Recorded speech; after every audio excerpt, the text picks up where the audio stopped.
Centauri کے جو مریض ہوتے ہیں ان کی جو قوت ارادی ہے وہ بہت زیادہ کمزور ہوتی ہے اور کان کے کچے ہوتے ہیں،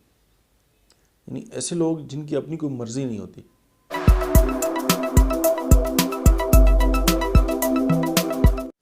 بسم اللہ الرحمن الرحیم، السلام علیکم، میرا نام ڈاکٹر احمد اعجاز ہے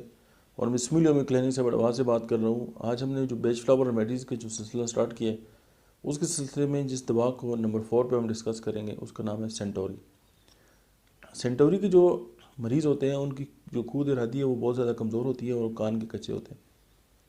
یعنی ایسے لوگ جن کی اپنی کوئی مرضی نہیں ہوتی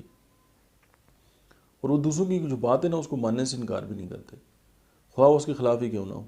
اور وہ ہر وقت دوسروں کے کام کی طرح دوسروں کی مرضی کے مطابق جو ہے وہ مطلب کام میں جو ہے وہ لگے رہتے ہیں، اور وہ یہ دوسروں کے کام جو ہے وہ کسی خدمت کی جذبے سے نہیں کرتے۔ اس کی بیسک ریزن ہوتی ہے کہ ان کی قوت ارادی بہت زیادہ کمزور ہوتی ہے، تو ان کو جس کام پہ لگا دیں اسی کام پہ لگے رہتے ہیں، اور یہ اپنے لیے کسی سے رعایت بھی نہیں مانگتے، یہ دوسروں کی جائز ناجائز جو بھی مطلب ڈیمانڈ ہوتی ہے اس کو پورے کرتے رہتے ہیں، اور نہ تو ان کی زندگی کا کوئی مشن ہوتا ہے اور نہ ہی ان کی زندگی کا کوئی نسل العین ہوتا ہے، بس جس طرف ہوا نے رخ بدلا، کسی نے آرڈر دے دیا یہ ادھر شروع ہو جاتا ہے۔ ان کی یہ جو فطرت ہے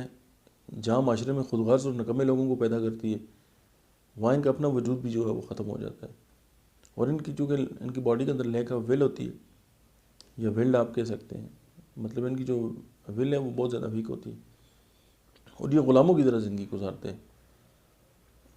اور یہ وہ لوگ ہیں جو کسی کے آرڈر کو جو ہے وہ ریفیوز نہیں کر سکتے، اور ایسے لوگ جو ہیں وہ ان کی اپنی جو ہے وہ چوائس کوئی نہیں ہوتی، وہ دوسروں کے آرڈر کے مطابق جو وہ زندگی گزارتے رہتے ہیں۔ تو یہ جو سینٹوری ہے اس کا جو مرکزی حال ہے۔